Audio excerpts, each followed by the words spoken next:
আসসালামু আলাইকুম রাহমাতুল্লাহ। নবীজির দরবারে এক ব্যক্তি এসে বলল, ইয়া রাসূলুল্লাহ সাল্লাল্লাহু আলাইহি ওয়াসাল্লাম, আমি অনেক দরিদ্র। আপনি আমাকে এমন একটি আমলের কথা বলুন যে আমলটি করলে আমার দারিদ্রতা চিরদিনের জন্যই দূর হয়ে যাবে। তখন নবীজি সাল্লাল্লাহু আলাইহি ওয়াসাল্লাম ওই সাহাবীকে বললেন সূরাতুল ইখলাসের একটি অজানা আমল সম্পর্কে, যে আমলটি করে ওই সাহাবী কিছুদিন পর অনেক ধনী হয়ে গিয়েছিল। সুবহানাল্লাহ। প্রিয় দর্শক, আজকের ভিডিওতে এমন একটি আমল বলবো যে আমলের মাধ্যমে আপনি ধনী হতে পারবেন ইনশাআল্লাহ।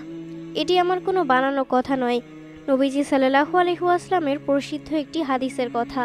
তাই আসুন আজকের এই সূরাতুল ইখলাসের অজানা আমল সম্পর্কে সম্পূর্ণ ভিডিওটি দেখতে থাকি। বন্ধুরা, ভিডিওটি সম্পূর্ণ দেখবেন, কোনো কিছুই মিস করবেন না। ভিডিওটি শুরু করার আগে আসুন একটু প্রার্থনা করি।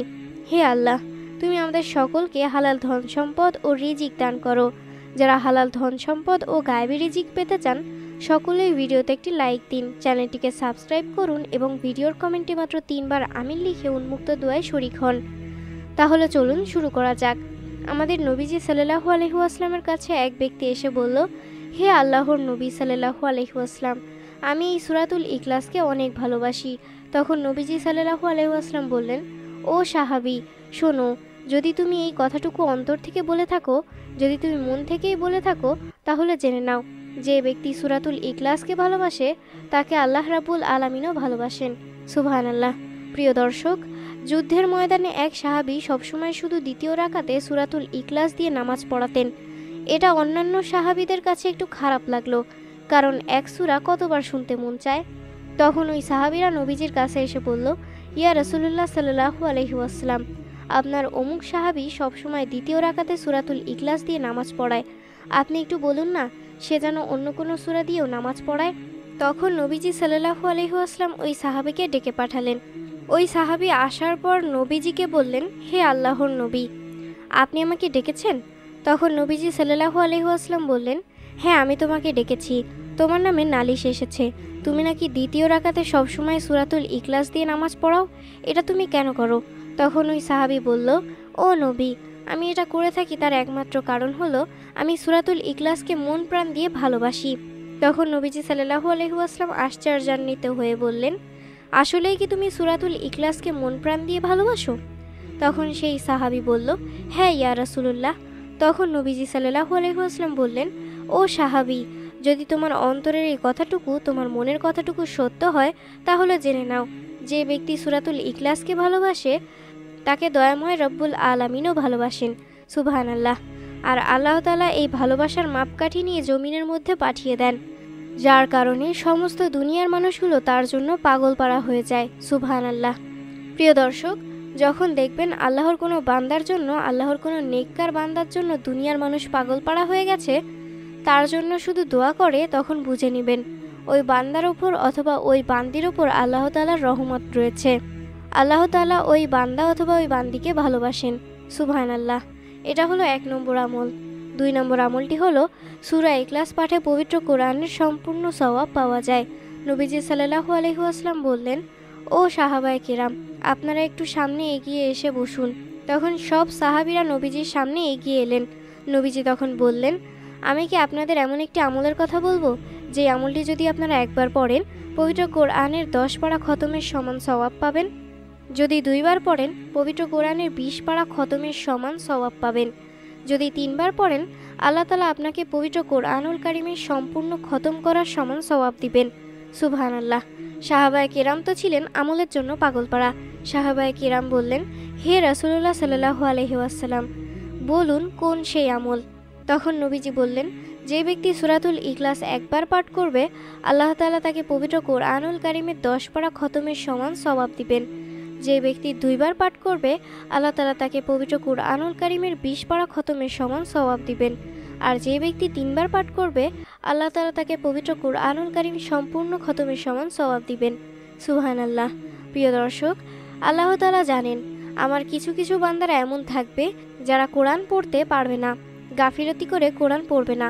আমি আল্লাহ সেই বান্দাবান্দির জন্য এই মহামূল্যবান সুযোগের ব্যবস্থা করে দিয়েছি। তবে প্রিয় দর্শক, এমন করলে কিন্তু হবে না যে আপনি পবিত্র কোরআনুল কারীম শিখলেন না অথচ সারা জীবন সূরা ইখলাস দিয়ে পাঠ করলেন। পবিত্র কোরআনুল কারীম শিখা আপনার ওপর ফরজে আইন, তাই আপনাকে এমন করলে হবে না। অবশ্যই পবিত্র কোরআনুল কারীম শিখতে হবে ও পড়তে হবে। প্রিয় দর্শক, দ্বিতীয় নম্বর আমলে আমরা কি পেলাম?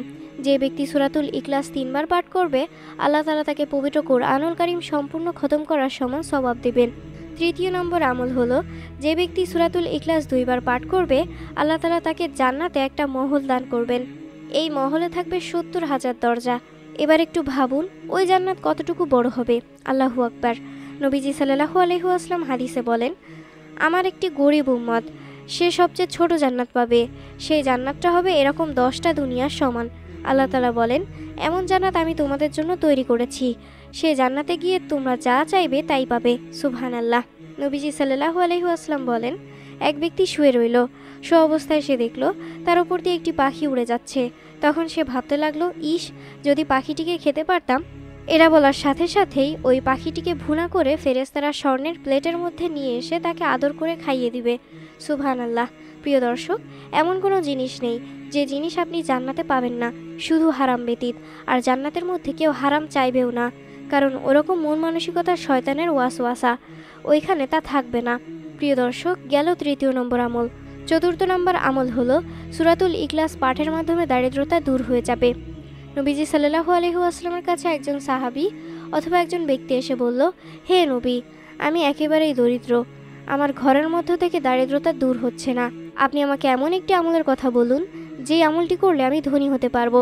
তখন নবীজি সাল্লাল্লাহু আলাইহি ওয়াসাল্লাম বললেন, ও সাহাবী, শোনো, যখন তুমি ঘরে প্রবেশ করবে তখন তুমি সালাম দিয়ে ঘরে প্রবেশ করিও এবং সূরাতুল ইখলাস পাঠ করে ঘরে প্রবেশ করিও, তাহলে তোমার ঘর থেকে দারিদ্রতা দূর হয়ে যাবে। এই আমলটি কিছুদিন পর্যন্ত সাহাবী করার পর দেখা গেল যে ওই সাহাবী এতটাই ধনী হলেন যে তার আর দারিদ্রতা রইল না। সুবহানাল্লাহ। ওই সাহাবী এসে বলল, ও নবী, আপনি যে আমলের কথা আমাকে বললেন, সেই আমলের মাধ্যমে আমি ধনী হয়ে গিয়েছি। আল্লাহু আকবার। প্রিয় দর্শক, সূরাতুল ইখলাসকে যে ভালোবাসে তাকে আল্লাহ রাব্বুল আলামিনও ভালোবাসেন। এটা তো গেল প্রথম নম্বর আমল। দ্বিতীয় নম্বর আমল হলো, যে ব্যক্তি সূরাতুল ইখলাস 3 বার পাঠ করবে, পবিত্র কুরআনুল কারীম সম্পূর্ণ খতম করার সমান সওয়াব পাবে। তৃতীয় নম্বর আমল হলো, যে ব্যক্তি সূরাতুল ইখলাস 2 বার পাঠ করবে, আল্লাহ তাআলা তাকে জান্নাতের উচ্চ মহল দান করবেন। আল্লাহু আকবার। চতুর্থ নম্বর আমল হলো, সূরাতুল ইখলাস পাঠের মাধ্যমে দারিদ্রতা দূর হয়ে যাবে। আর পঞ্চম নম্বর আমলটি হলো, যে ব্যক্তি সূরাতুল ইখলাস দৈনিক 200 বার অজুর সাথে পাঠ করবে, আল্লাহ তাআলা তাকে 2000 রাকাত নফল নামাজ আদায়ের সমান সওয়াব দিবেন। গায়বী খাজানা থেকে রিজিক দান করবেন। আল্লাহ তাআলার রাগের 300 দরজা বন্ধ করে দিবেন। জান্নাতের 70টি মহল দান করবেন। এবং সর্বশেষ পুরস্কার হলো, আল্লাহ তাআলার মৃত্যুর পর তার জানাজায় হাজারো লাখো ফেরেশতা শরীক করবেন।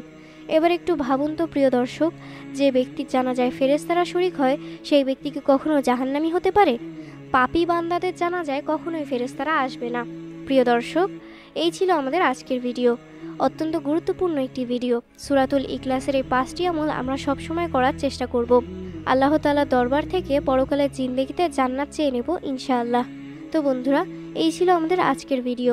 ভিডিওটি ভালো লাগলে অবশ্যই লাইক, কমেন্ট, শেয়ার এবং সাবস্ক্রাইব করবেন।